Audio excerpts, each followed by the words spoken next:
Good morning or good afternoon, depending on when you jump into this recording. I guess I should put my earbuds on. Today, guys, is all about getting your prospect on the line and talking to them. So you've done all the hard work. You've branded yourself properly. You've set up your calendar properly. They've watched a video. They've booked themselves in your calendar. You now have them on the line. Some of you, even though you've been successful in your network marketing company, are totally new to leading with the business. And so some of you are a little bit perplexed as to the anatomy of a really good business prospecting call. Some of you have been doing this a while, and I'm still going to share with you some insights that maybe you can consider adding. At the end of this week on Thursday, the goal is for us to all get together and practice some of what these conversations look like. You guys are going to have a downloadable template in your homework section of the overview today in Kajabi. I'm going to use it as my tour guide as I literally walk you guys through the anatomy of what a good business prospecting call looks like. And feel free to make it your own, add your own notes. Feel free to share with the team what you have found that works great. But this is where we're going. So one thing I want you to keep in mind, and I come from a long heritage of corporate America in the pharmaceutical industry where I spent a long portion of my career training people on how to ask insightful questions, get in the mind of the customer. Whether I was on in the medical field where we were consulting and working with physicians who we needed to get in their mindset, or whether I was a sales representative on the sales team, same scenario, having to get in the minds of the customer, the physician, and what was challenging them to take action, and what behaviors encourage people to take action versus not. The long and the short of it is I have spent more than a decade in kind of that sales role and studied and trained on the psychology of insightful questions, because in order to close someone, it's more important the questions you ask than anything you actually know. So I want you to be rest assured coming into these business prospecting calls that you may be fairly new to your business. You may not even fully understand your company's compensation model. That doesn't mean you can't move your prospect closer to yes and get them on the phone even with your upline who may be more savvy with the compensation model if you're still learning. But it all starts with understanding the psychology of the sales cycle and really understanding meeting your client or your prospect where they are and asking insightful questions that ultimately brings them, this is going to sound crazy, but brings them to a low of consequences if they don't take action today. See, there's a reason they reached out to you. There's a reason they're open to what you have. You've casted a vision for them, right? And you want to bring them all the way down to what life is going to look like if they don't change behavior, if they don't do something different. And then you want to bring them up to a high of what life looks like in vision cast if they do make a change, they do follow their dreams. So that by the end of the conversation, you have navigated through and uncovered their pain points, what they've tried, what hasn't worked, their goals and ambitions in life, what they desire, so that by the close, you've actually helped them close themselves on joining you. So I hope that makes sense, and I hope you guys have fun with it this week. So here's the thing. I'm just going to walk you guys through the anatomy of the questionnaire. You guys can print it out. You can even have it on the app on your phone if you're on the phone with a prospect, so that my team uses this sometimes where they just follow through the flow on the app, okay?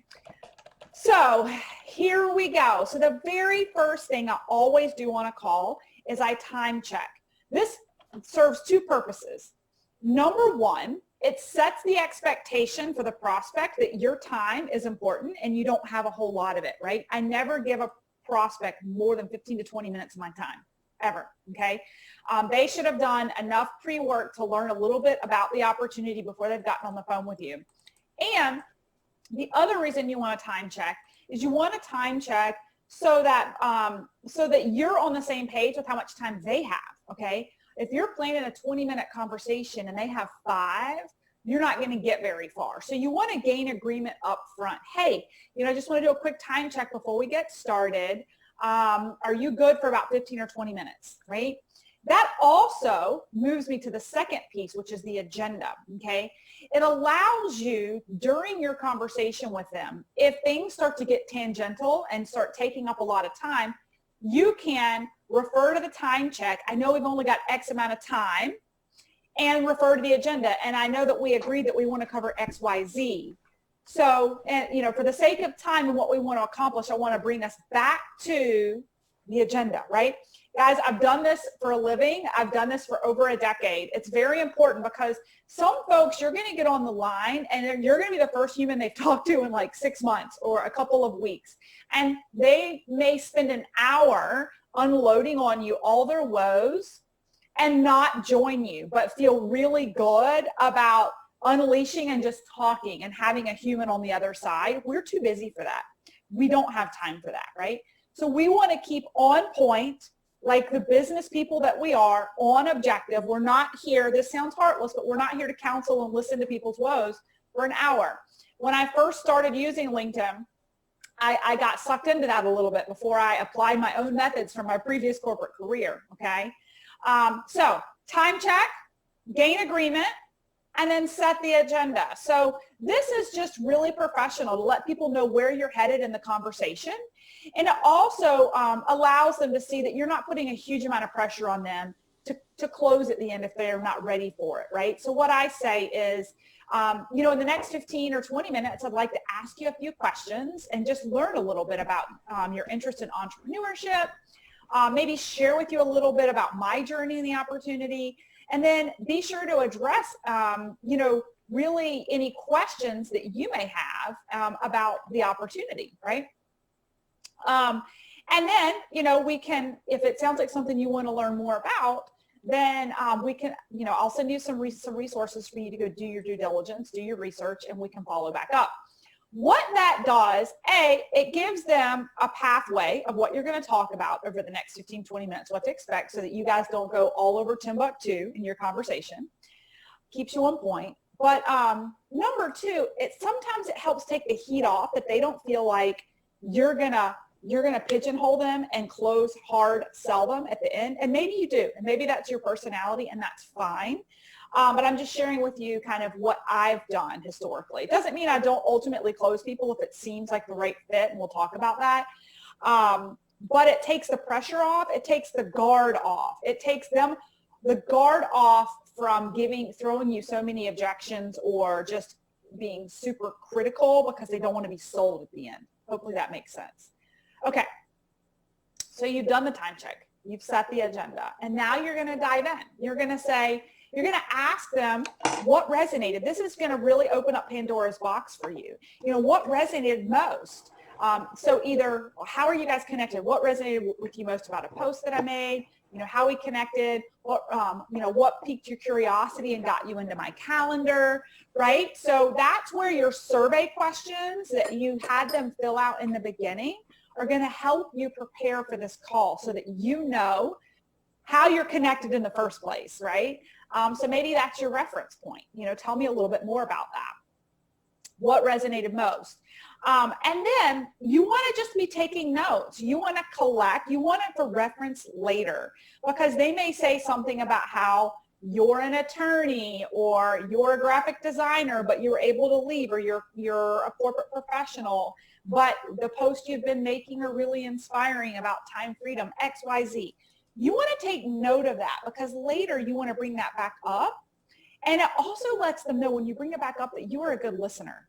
And not only were you a good listener, but you're going to use that to actually close them at the end, okay? All right.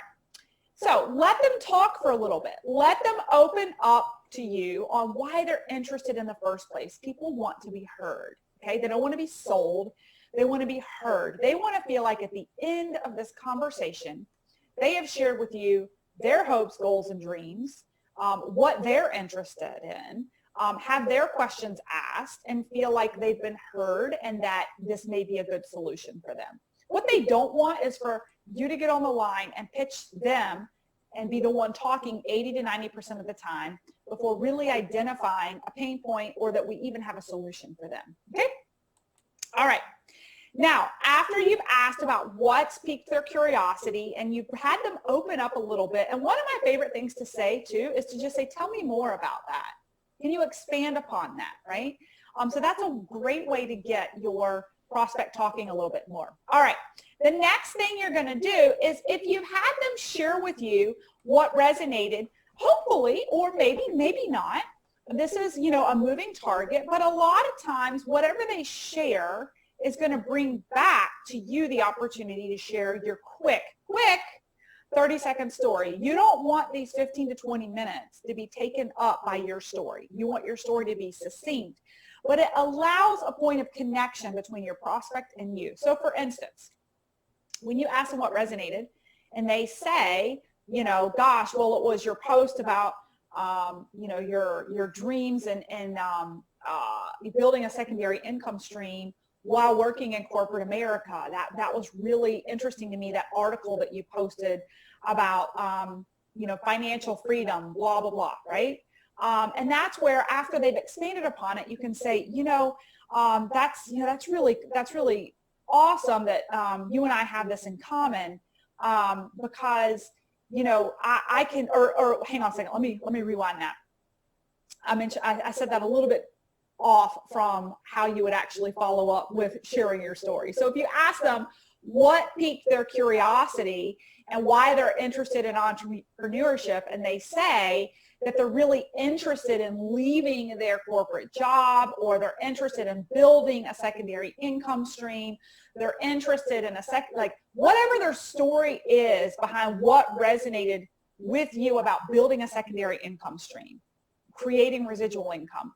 That's where you get the chance to say, gosh, I have been in your shoes. This is where the 30-second story comes in. I have been in your shoes. And if you haven't been in their shoes, someone in your organization has. Hopefully you have that story filed away somewhere so that you can pull it forward to be the point of connection with this prospect and connect their stories, right? And say, I have totally been in your shoes. I have been in the rat race. And this is where you want to follow the really great anatomy of a 30-second story. So life before your business, life during your business, what it's done for you, your hustle, and why you're excited about the future. So what that can look like is, gosh, I've been in your shoes. I was in corporate America, traveling like crazy. You had other people raising my kids. I have totally been there, and I was exhausted and didn't know, what was next for me, but I knew I just couldn't continue. And then I found this incredible opportunity. So here's where life changes, right? I found this incredible opportunity, was able to build this asset that's either A, allowed me to break free, or maybe you're on your way, right? Maybe you're not there yet. Maybe you say, I was able to lock arms with this company and I've begun building this asset that's allowing me to create a secondary income stream that's going to create freedom for me like it has so many others who've gone before me, right? So you can lean on your heritage, your upline, and their story if you haven't arrived yet, okay? So hopefully this is making sense. And then the third piece of that 30-second story is why you're excited about the future, right? So this is perfect if you're in the throes and you're growing a business, but you haven't left corporate America yet, right? But you're going to. You haven't left that career, but you're going to.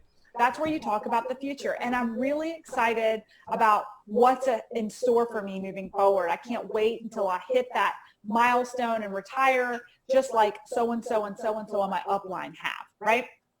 So life before, life during, life after, right? So that comes after they've shared with you their level of interest, what's piqued their curiosity about connecting with you in the first place. That's your opportunity to serve your 30-second story succinctly. Okay, now let's move on. You've shared your story just a little bit, enough to make them feel connected. And then you want to back up and ask them, I'm curious. So it's, awesome that you're interested in entrepreneurship or that you're fascinated about, what I've done or what I'm doing. But have you ever attempted anything in entrepreneurship before? Have you tried to create a secondary income stream? Guys, this question is really insightful.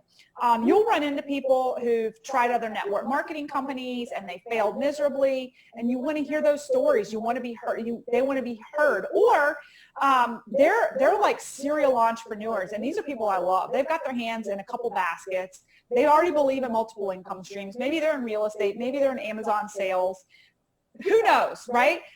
Or maybe they've tried traditional business and failed miserably. Maybe they tried to open a business and the investment was huge and they lost a ton of money. You want to write this down because this is going to be the features and the benefits of network marketing later when you get to the close, okay? And then the last thing is they haven't tried anything. This is their first attempt. They've never tried anything, right? So you want to continue to peel back that onion and learn more and more. Okay. So then as you talk about their past attempts, this is where you want to start driving into the pain point. You want to start driving into the kind of the icky part of it of like why they weren't successful. And I know that sounds harsh, but we want to bring them to a low so we can take them to a high. So follow me with this. You want to ask if they failed miserably at launching a business, you want to understand why. Ask them critical questions. What do you think was the driving factor of the failure of that business? Why do you think you didn't succeed? If it was network marketing, why do you feel like you didn't succeed with that company? You want to hear what they had to say. Maybe it was the comp model. Maybe they weren't really aligned to the product. Maybe it was really bad timing for them. Maybe they didn't have an upline to support them. Who knows? You want to write all of that down so that when you close them at the end, you're going to bring it back up with the features and the benefits that you have as a solution, a stronger upline, better tools and resources, a more powerful compensation model, a more aligned product line. I could go on, and this is where they're moving parts. But if you take notes, it's going to help you, okay? So you want to understand their barriers. Maybe their barriers to success were a huge investment up front, and that's going to be an asset to network marketing when you close them, as it's a low barrier to entry. It's low risk, right? Okay. So after asking them what has held you back to this point, you want to, let them talk, take the notes, and then, guys, this is where it's going to feel really awkward, but I'm telling you it works, okay? You want to bring them to the lowest point possible by asking them the big pain point.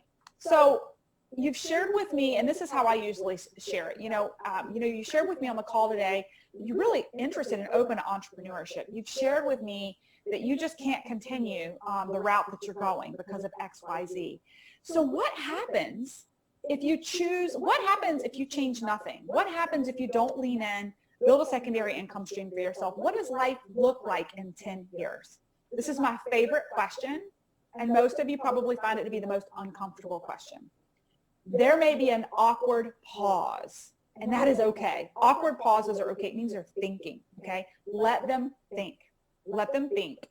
And most will stop in their tracks and be like, oh, I just can't. Like, I'll be overweight and exhausted and stressed out. I'll continue to be broke. I won't see my kids. Like, whatever it is, right? I'll have missed out on life, right? Let them articulate it. Even ask them to expand upon it. Ask them to tell you more. Ask them how that makes them feel, right? Now, after you've brought them to the bottom of the floor, I know it sounds so mean, but that's the way this tactic works.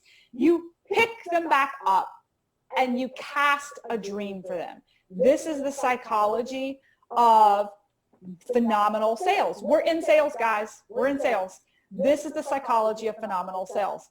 Now you say to them, okay, so the reverse of that, tell me, what is your ideal or dream business? What is the ideal work-life scenario? Have them dream for you. Have them share with you what that looks like. I can guarantee you can start writing down some things, like time freedom, right? More time with my family, aligned to something I'm passionate about, being able to work from home, being able to make money while I sleep, being able to work from anywhere, right? Start writing that down, okay? Because all these little things you're writing down are going to then help you put the cherry on top, which is a guided visualization. Now, my business coach taught this to me this year, and it's been phenomenal in bringing people into my organization.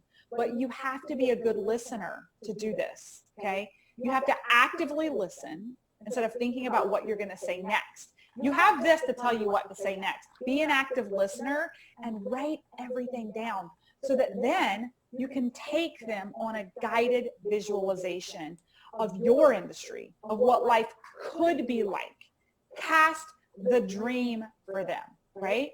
So Bob, you told me in the beginning that, you really reached out to me because you've got 5 kids, you're working in corporate America where there's never enough money and too many weeks, right? And each month you're running short on your paycheck, but you're also feeling like you're totally missing out on building your own dream.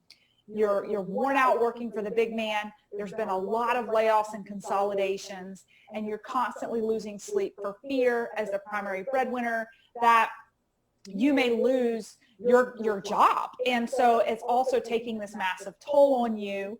And it's, physically, you're not doing well. You've put on weight. You're super stressed out. Okay. All of these things that you're sharing back with them, man, that lets them know you were listening. It lets them know that you are compassionate. It lets you know that when you then present the solution on an entree, it's like a no-brainer, right? You've helped them draw the solution, the conclusion themselves, right? So you've shared with me all of these things. What if I could cast a vision to you where you are able to build a business right now in the pockets of your time, in the pockets of your day job, with an incredible company that's super low risk? You're not going to have to invest a lot of money, right? And you work it in around your schedule, and you begin to build an asset over time that totally up to you and how much time you put into it. Over time, it's going to help you create a secondary income stream that's going to allow you to sleep better at night. It's going to allow you to make ends meet better. It's going to allow you to take your kids on that vacation that you talked about not having the time or the money for. Ultimately, what if, just what if, you could take that business and double, triple, quadruple the corporate income you have today and continue throughout life having this income producing asset that shows up for you every day so that you get to be your own boss from home, right? So you guys see where I'm going with this, right? I am casting his vision because of everything he shared with me from the beginning, okay? So cast the vision. Let him see himself successful partnering with you, okay? Now, at that point, you can say, does this sound like something you've been looking for? And they're going to say, yes. You want them to say, yes, right? Do you think you are worth the investment? Okay? Another tag word I learned from my business coach. Do you think you are worth the investment? Right? The investment, it's an investment, right? Yes, you're looking for them to say yes, yes, yes. Now, at that point, if you feel like you've earned it, go for the hard sell. One of my favorite things to say is there any reason you wouldn't want to get started today? Bam. That forces the objections if they have them. It forces the questions if they have them. Usually the next question is, well, how do I get started? Right? That's where you have to be ready to present and prepare how to get started today, right? A soft close or a soft sell is more of, does this sound like something that you've been looking for? Yes, as a matter of fact, it does. Don't you think you deserve it? Yes, I do. Is there anything else that you need, any other additional questions that you need answered before you make your decision? Okay? That verbiage forces you to not leave the call a limp noodle. So many people spend an hour on the phone without a call to action. There has to be a CTA, okay? So we'll talk about the CTA in just a second. So you're going to have one of a couple things. Either you're going to get a hard objection you're going to have to overcome, or you're going to get a I need to think about it, and you're going to need a book, a follow-up call, know exactly what resources or opportunity overview you're sending them to before you finish the call, right? Those are really your only solutions, a no, a yes, or I need to think about it, right? So the I need to think about it, you need to be ready. You need to have your artillery in your back pocket. Mine is if it's a couple of days throughout the week, depending on when your opportunity overviews are, I will invite them to our live overview. Well, great, come join this overview tomorrow night. I think you'll really be fascinated by hearing some testimonials from people who've been successful. We'll do a deep dive on the compensation plan. Why don't I, if I sent you the link, would you attend? If I sent you the link, would you attend? Never just send the link. Gain verbal commitment that they will. When they say yes, you say, great. Why don't we get them to pull out their calendar while you're still on the line with them? Have them verbally commit to a follow-up date and time as soon as possible after the overview, as soon as possible, okay? This is an emotional industry where you want to get people enrolled when they're excited about it before they go to a spouse and a friend who talk negatively about network marketing or badmouth the company, and they get the demons in their heads and they change their mind, right? You want to enroll them instantly, fold them into the community, help them see they've made the right decision, that they're surrounded by like-minded people, right? If you don't have an overview within the next couple of days, have a recorded longer opportunity overview than the short teaser that probably brought them in. Have something for them to go look at, or a website, right? Something they can tool around on. Have them commit. Give them 24 to 48 hours to follow up and close them, okay? Follow up and close them. And if you're new, that may mean following up with your upline. Depending on your company and how you schedule three-way calls, you may want to bring in, and that may be your next step in closing. Well, I'm going to need to think about it. Send me some information. I'd love to talk to your leader who's already retired, right? Or offer that up, okay? I hope this was helpful. This is where the secret sauce lies. This is where the practice happens. I want you guys to print out your worksheets.